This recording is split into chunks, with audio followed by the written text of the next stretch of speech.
Ambati Silks, Kanchipuram Saree Store, now in Vijayawada. Exclusive Pattu Sarees, Salwas and Lehengas.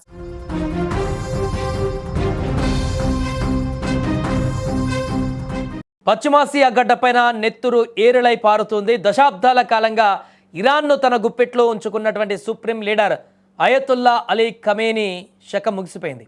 America, Israel సంయుక్తంగా చేపట్టిన ఒకే ఒక్క మెరుపు దాడి Iran వెన్నుముకను విరిచివేసింది. Khamenei నివాసమే లక్ష్యంగా దూసుకువచ్చిన క్షుభని ఆయనతో పాటు ఆయన కుటుంబ సభ్యులను కూడా నామరూపాలు లేకుండా చేసింది. ప్రపంచ రాజకీయాలను శాసించిన ఒక శక్తివంతమైనటువంటి కుటుంబం కేవలం క్షణాల వ్యవధిలో మట్టిలో కలిసిపోయింది. ఇరాన్ అధికారిక మీడియా వెల్లడించిన సమాచారం ప్రకారం ఈ దాడిలో ఖమేనీ ఒక్కరే కాదు, ఆయన కుమార్తె, అల్లుడు మరియు మనవరాలు కూడా ప్రాణాలు కోల్పోయారు. సుప్రీం లీడర్ అత్యంత భద్రత మధ్య ఉండే నివాసం పైన జరిగిన ఈ దాడిలో మొత్తం 30 మంది కీలక నేతలు హతమయ్యారు. ఇది కేవలం ఒక సైనిక దాడి కాదు, ఇరాన్ నాయకత్వ వ్యవస్థను పూర్తిగా నిర్వీర్యం చేసేటువంటి ఒక భారీ స్కెచ్ అని విశ్లేషకులు ఇప్పుడు భావిస్తున్నారు. ఐఆర్జీసీ కమాండర్లు, రక్షణ శాఖ మంత్రులు సైతం ఈ దాడిలో మరణించడంతో ఇరాన్ ఇప్పుడు తోచని స్థితిలో పడిపోయింది. ఇక ఈ దాడి తర్వాత అమెరికా అధ్యక్షుడు ట్రంప్ మరింత దూకుడు పెంచారు.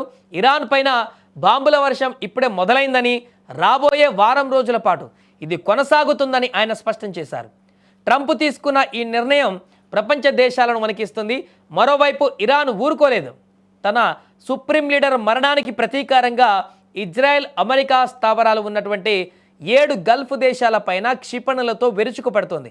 పశ్చిమాసియా ఇప్పుడు ఒక అగ్నిగుండంలా మారింది.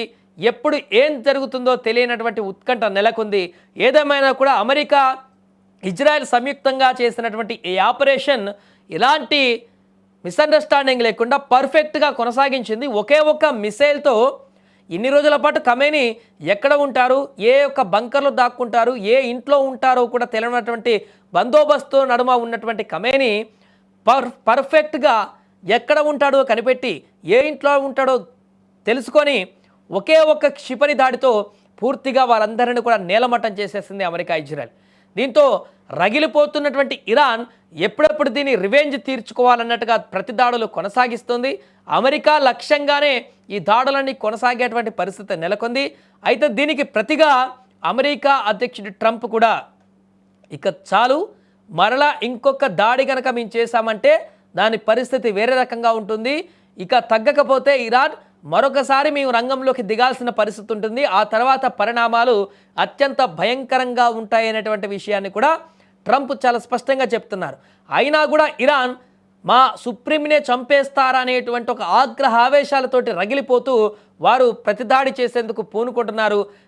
క్షణాన వారి దగ్గర ఉన్నటువంటి డ్రోన్లు, క్షిపణులతో ఇజ్రాయెల్ పైన భీకరంగా విరుచుకుపడుతున్నాయి. మిగతా గల్ఫ్ దేశాలలో కూడా అమెరికా స్థావరాలు ఎక్కడున్నాయో వాటిపైన పూర్తి స్థాయిలో దాడులకైతే కొనసాగుతుంది. ఇది మధ్యప్రాచ్యంలో ఒక 3వ ప్రపంచ యుద్ధానికి దారి తీసిందా అనేటువంటి సందేహాలను ఇప్పుడు వెలికి తీస్తుంది. ఎందుకంటే ఒక్క దేశం, 2 దేశాలతో కాదు, ఇది ఆల్మోస్ట్ చాలా దేశాలు కూడా ఇన్వాల్వ్ అయిపోయి దాడులు కొనసాగుతున్నటువంటి పరిణామంలో ఇరాన్కు సపోర్ట్గా ఇంకేదైనా దేశాలు వస్తే ఇది ఖచ్చితంగా 3వ ప్రపంచ యుద్ధానికి దారితీసేటువంటి పరిణామాలుగా కనిపిస్తున్నాయి.